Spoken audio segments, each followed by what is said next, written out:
السلام عليكم.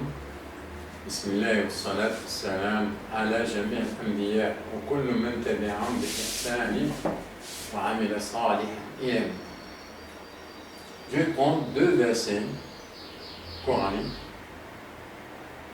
pour lesquels on voit une certaine relation entre deux mots. Le mot l'amal salih en arabe, qui en français de bons œuvres, et le nom du prophète Salih. Allah nous dit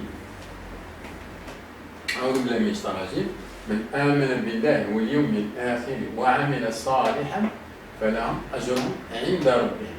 البقرة يسلم وعمل صالحا. عمل صالحا, quelque chose de bon. Quiconque d'entre eux a cru en Allah au jour dernier et accompli de bonnes œuvres sera récompensé par son Seigneur. Al-Baqarah 62. Ça, le premier verset. Deuxième verset. قالوا يا صالح قد كنت فينا مرجوا قبل هذا أتنهانا أن نعبد ما كان يعبد آباؤنا. Hud 19.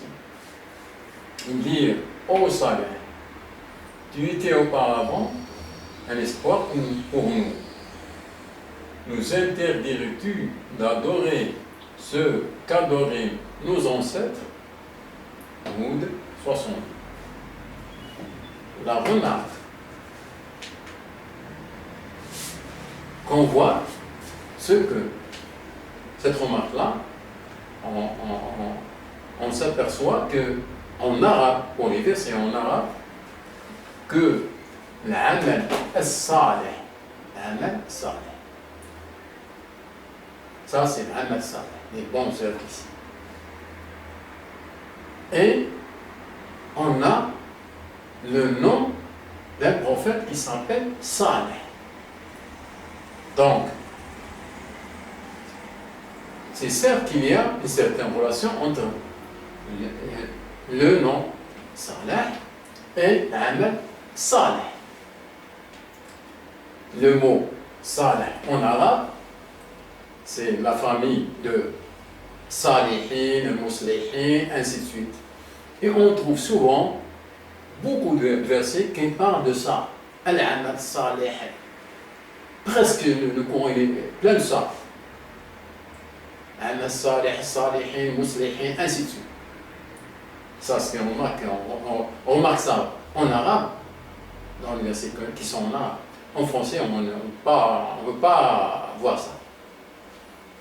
C'est pour ça que j'ai laissé les versions en arabe ici.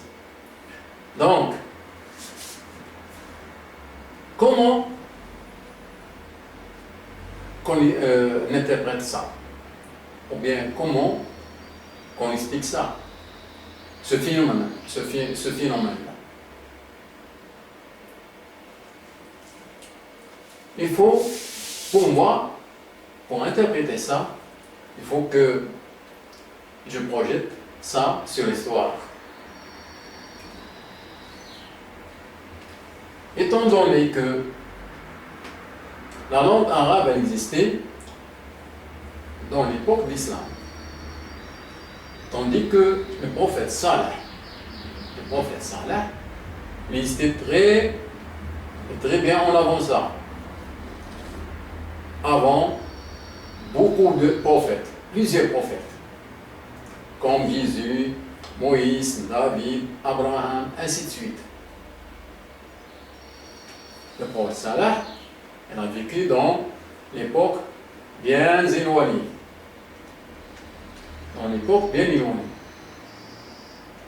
Donc, ça c'est d'une part. D'autre part, le prophète Salih, le nom Salih, en dehors de la langue, le prophète Salih lui-même, ce n'est pas un arabe. ainsi que les prophètes Jésus, Moïse, ainsi de suite.